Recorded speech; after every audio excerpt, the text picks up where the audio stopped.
Olá, paz e graça a todos, sejam muito bem-vindos e bem-vindas ao canal Ativando a Fé. Aqui quem vos fala é o pastor Júlio Reis, agora na IGD de Samambaia, Praia Grande, Igreja Internacional da Graça de Deus. E esse é o canal Ativando a Fé. Eu vou mandar para os grupos, canais de transmissão, vou colocar no meu Facebook, WhatsApp, na página aqui também da IGD de Samambaia. Olha, graças a Deus o crescimento tem sido muito grande, o canal tem crescido, eu quero louvar a Deus, eu quero agradecer a Deus. Já estamos com quase 400 pessoas inscritas, acho que já vai bater 350 pessoas inscritas, nossa meta é 500 pessoas, quem sabe até o final do ano a gente consegue. E o canal, ele tem como propósito, objetivo, ativar a fé de todas as pessoas, né? Eu sou pastor da Igreja Internacional da Graça de Deus, mas de qualquer ministério, de qualquer credo, cor, raça, não importa, no Brasil e no mundo, já chegou nos Estados Unidos, chega na África, estou muito feliz. Eu quero agradecer a Deus primeiramente, a todos vocês que acreditam, né, nesse trabalho, nesse canal, você que está se inscrevendo, você que curte, compartilha, dá o seu like, irmãos que colocam no status, que mandam para os amigos, seus familiares.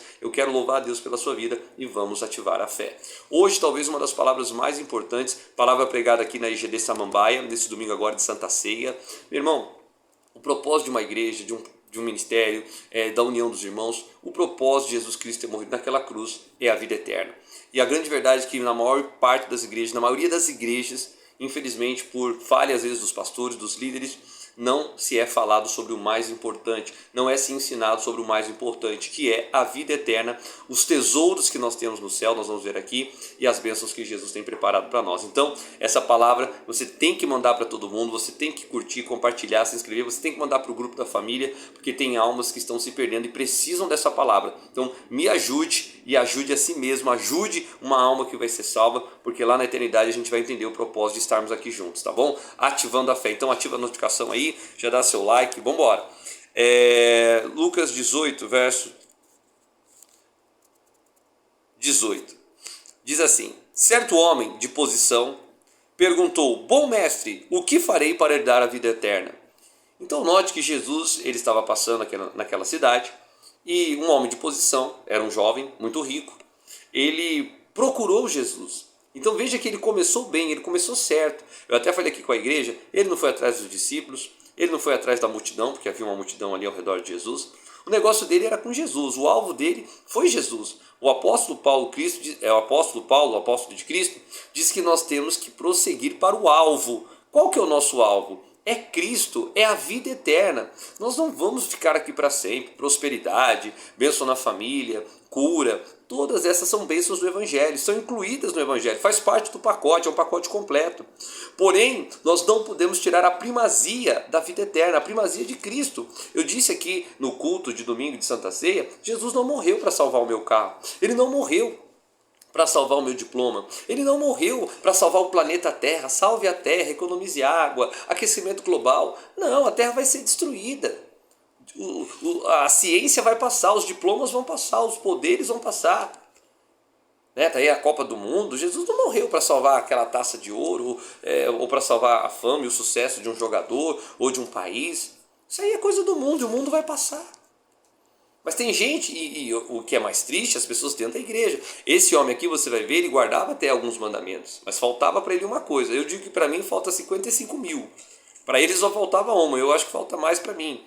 Mas, sabe, então tem gente dentro da igreja só correndo atrás de coisas materiais, só correndo atrás de bênção, de cura, de prosperidade, de libertação. Não tem problema, eu faço campanha de prosperidade, eu faço campanha de cura, eu faço campanha pela família, mas principalmente pela salvação da família. Aliás, hoje começam os frutos do Espírito Santo aqui. Mas o principal é a vida eterna. Você não sabe que você vai morrer um dia, que seu filho vai morrer, que seu pai vai morrer, todo mundo vai morrer. Então ele foi atrás de Jesus e ele perguntou certo, o que eu faço para herdar a vida eterna? Verso 19. Respondeu Jesus: por que me chamas bom? Ninguém é bom senão um que é Deus. Pastor, mas Jesus, ele também não é Deus? Sim, ele é Deus, mas como ele estava aqui na forma humana, aliás, a Bíblia diz que aquele que nega que Jesus veio em forma humana, de carne, esse é o espírito do anticristo. Tem muitas denominações e igrejas que não acreditam que ele é filho de Deus, que ele é um profeta, alguma coisa assim, estão pecando gravemente. Por quê? Porque Jesus, quando estava lá no céu em forma de Deus, e depois que ele morreu e foi glorificado, está também em forma de Deus, ele não poderia ser tentado pelo mal. Jesus, estando aqui na terra, ele foi tentado pelo mal. Ele não nasceu em pecado, ele não pecou, porém ele foi tentado. Tanto é que no Getsemane, ele orou 3 vezes. E entre aspas, preste atenção, entre aspas, Jesus estava pedindo ali naquele momento, na primeira parte da oração, Pai, se podes, passa de mim esse cálice. O que quer dizer isso? Ele estava dizendo para não passar pela cruz, e a cruz era necessária para a nossa salvação. Então, entre aspas, naquele momento, a carne dele estava gritando, o suor dele virou sangue, a angústia, ele orou 3 vezes. Por quê? Naquele momento ele estava querendo fugir, entre aspas, da cruz. Ele sabia que era a missão, que era o propósito dele, mas a angústia, a agonia, a opressão das trevas era tão grande. E, entre aspas, naquele momento ele estava sendo mau, querendo fugir do propósito de Deus para a vida dele. Assim como nós somos maus, né? Não que Jesus é mau, entenda bem. Mas ali mostra que ele estava em forma de carne, que ele não queria beber daquele cálice. E qual que é o cálice? A morte, a destruição? Não. Quando ele recebeu os nossos pecados, ele ia ficar separado de Deus. Jesus não queria ficar separado de Deus. Era esse cálice, porque ele no céu, lá em forma de filho, não estava separado de Deus. Aqui na terra não nasceu em pecado, não pecou, nunca esteve separado de Deus. Mas quando ele foi para a cruz e recebeu os nossos pecados, ele experimentou a separação e era esse cálice que ele não queria beber. Então, naquele sentido, a carne dele gritava, a angústia, a opressão da morte. Jesus não queria ficar longe de Deus. Essa era a angústia de Jesus, ele não queria ficar longe de Deus. Então, naquele momento, entre aspas, a carne, né? Por isso que Paulo disse também, maldito homem que eu sou, que habito nessa carne. Paulo era uma bênção, um grande apóstolo. Por que ele fala que é maldito? Por causa da carne. E quando aquele jovem fala, bom mestre, não sei o quê, Jesus fala, bom é Deus que está no céu, ou seja, ele está em plenitude, ele que está no céu é bom. Todos que estão em forma de carne, inclusive Jesus naquele momento, não era bom, perfeitamente glorioso. Nós só seremos bons e glorificados após a nossa morte. Enquanto nós estivermos aqui, nós temos falhas, somos sujeitos a tentações e cometer erros. Então por isso que Jesus disse, bom é Deus que está no céu, porque lá há plenitude. Deus não pode ser tentado pelo mal. Jesus, antes de vir para a terra e lá agora onde ele está, ele também não pode ser tentado pelo mal, o diabo não tem poder algum. Mas aqui na terra o diabo tentou, fez um monte de coisa com ele. Mas ele venceu, ele não pecou, ele recebeu os nossos pecados. Verso 20. 20. Sabe os mandamentos? Não adulterarás, não matarás, não furtarás, não dirás falso testemunho, honra teu pai e tua mãe. Os 10 mandamentos, né? Replicou ele, tudo isso tenho observado desde a minha juventude. Olha o grande erro desse jovem. Aqui já mostra a grande falha, o grande erro dele. A Bíblia diz que pela lei ninguém será salvo. Ou seja, ninguém consegue guardar todos os mandamentos. Mas ele falou, não, eu guardo desde a minha juventude. Outra coisa que eu até expliquei aqui para a igreja. Qual é a fase da vida que a gente mais comete besteira? Fala para mim, você que está do outro lado da tela aí. Todo mundo vai falar, na juventude, quantas besteiras eu fiz? 14, 15, 16, 17, 18, 19, 20. É aquela fase, todo mundo fala, a adolescência, a pré-adolescência, a juventude. Quantas besteiras eu cometi, jovem, ainda espiritualmente. Eu vou completar agora nesse ano de 2023, 18 anos que eu estou com Jesus.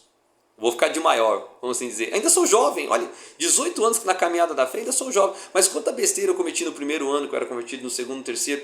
Então, quantas besteiras nós cometemos quando nós tínhamos 13, 14, 15, 16, 17, 18, 19. Meu irmão, esse jovem não, desde a minha juventude eu guardei todos os mandamentos. Ou seja, eu sou perfeito, até porque a fase de criança, a Bíblia diz que o reino do céu é deles, a criança pela inocência. Então, esse jovem aqui, né? Não, eu guardo todos, eu sou perfeito. Isso na cabeça dele. Tudo bem que Jesus vai falar que faltava uma coisa, que eu até digo que são 3. Mas só faltava uma coisa para ele, mas o fato é que faltava. Mas na cabecinha dele, ele já guardava todos os mandamentos. Ele estava preso ali. E a Bíblia diz que pela lei, todos seriam condenados. Nós somos salvos pela graça mediante a fé. E isso não vem de nós, é dom de Deus. Eu até tenho uma mensagem que a graça já se manifestou no Antigo Testamento. Como assim, pastor? A graça no Antigo Testamento? Bem, Davi, ele adulterou. Se fosse pela lei, ele tinha que ser morto a pedras, apedrejado. Deus perdoou, não foi morto. Moisés feriu a rocha. Abraão deitou com uma mulher egípcia, com a outra mulher. Mentiu, entre aspas, né? Porque falou que é minha irmã, e é claro, era irmã dele também, mas era esposa. Abraão saiu com uma mulher egípcia. O José casou com uma mulher que era filha de um sacerdote do Egito, o cara que servia a deuses estranhos. Vai vendo aí, estou falando do Antigo Testamento, Abraão, José, Moisés também casou com uma mulher de outro povo. Raabe era uma prostituta e foi salva, porque ela tomou uma atitude de fé. A Ruth era moabita, não podia nem estar na congregação, entrou na genealogia de Jesus por uma atitude de fé. Então a graça já se manifestou no Antigo Testamento. Todos foram salvos pela graça, inclusive no Antigo Testamento.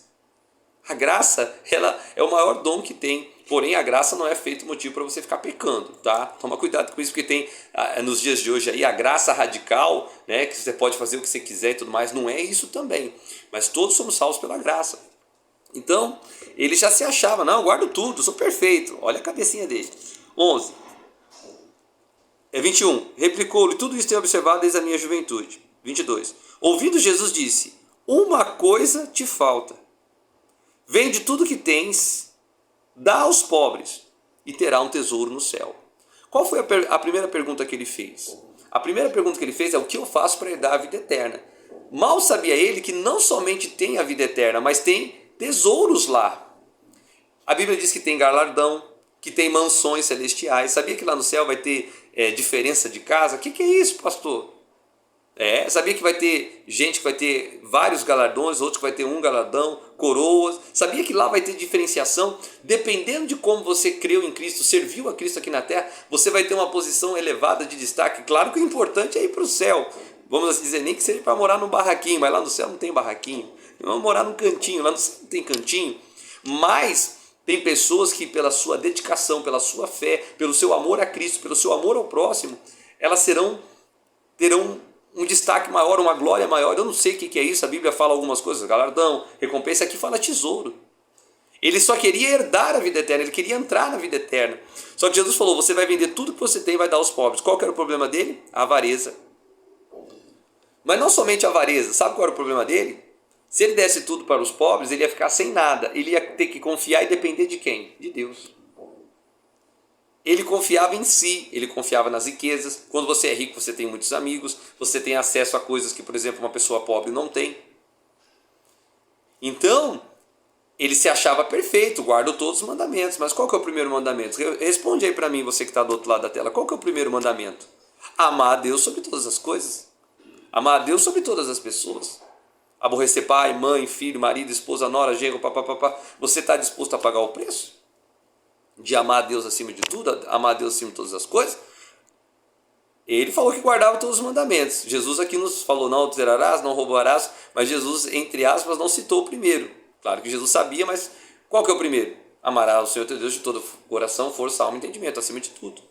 Então ele falou, você vai pegar tudo que você tem, tudo, vai ficar sem nada. Você vai vender, nem pediu para levar de oferta. Falou, você vai vender, vai dar para os pobres, tudo. E terás um tesouro no céu. Quer dizer, você vai entrar no céu, e lá no céu, o que é o tesouro? É uma coisa muito preciosa, muito valiosa, que está escondida, né? Os tesouros são escondidos, são ocultos. Você vai ter um tesouro, ou seja, vai ter uma surpresa. Quando você entrar na vida eterna, você vai ter um tesouro, uma surpresa especial. O que aquele homem tinha que ter feito? Ele tinha que ter vendido tudo e dado aos pobres. Porque ele ia ter a vida eterna e ia ter um tesouro. E ainda tinha mais uma bênção nos céus. E depois vem e segue-me. Aí Jesus falou, e você vai vender tudo, vai dar aos pobres, vai ter um tesouro no céu, e você vai ser meu discípulo, você vai ser um apóstolo meu. Esse jovem aqui perdeu a oportunidade de ser um apóstolo. Esse jovem aqui perdeu a oportunidade de fazer parte do ministério de Cristo, de aprender diretamente com o mestre, o autor da vida, a fonte da vida. Que jovem maluco! Por que maluco, pastor? Mas ouvindo ele estas palavras, ficou contrariado e se retirou triste, porque era riquíssimo. Eu falei e vou repetir aqui para vocês, falei para a igreja aqui de Samambaia, aliás, um povo maravilhoso. Nossa, que povo avivado. Eu falei assim, a palavra de Deus não tem a intenção ou a pretensão ou o interesse de te agradar. Eu falei aqui para eles, amo vocês, estou chegando aqui a primeira vez, mas quero dizer para vocês, eu vou sempre pregar a palavra de Deus para vocês. Tem gente aqui do Monte das Oliveiras, Jorge Teixeira, do Varginha, de Santos, aqui do Samambaia, e quem me conhece sabe que eu nunca deixei de pregar a palavra verdade. Mesmo que a pessoa fique triste, mesmo que a pessoa fique revoltada, mesmo que a pessoa abandone a fé, mesmo que a pessoa não goste, porque a palavra de Deus, Jesus Cristo, o Espírito Santo, o Pai, eles não têm o interesse de nos agradar, ele tem o interesse de nos salvar. A palavra de Deus muitas das vezes vai nos contrariar, vai nos ferir. Por quê? Porque a nossa carne luta contra o Espírito.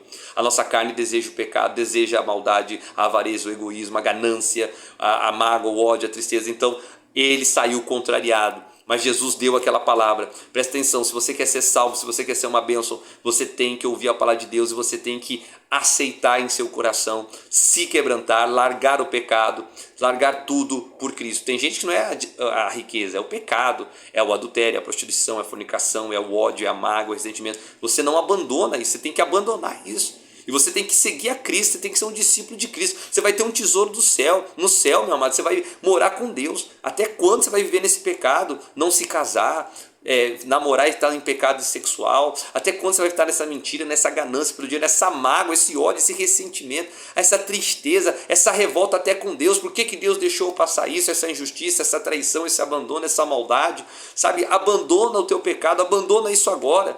Deixe a avareza, sirva a Deus. Ajude o próximo, você vai ter um tesouro lá no céu. Ele se retirou, jovem, de posição, rico, porém ele saiu triste. Do que adianta ganhar o mundo inteiro e perder a sua alma? Jesus disse que não adianta nada. E eu paro por aqui hoje, a mensagem até me estendi um pouco mais. Estou empolgado. Essa palavra falou muito ao meu coração. Vamos orar? Querido Deus, amado Pai, em nome de Jesus, ajuda-nos, ó Pai, a confiar em Ti.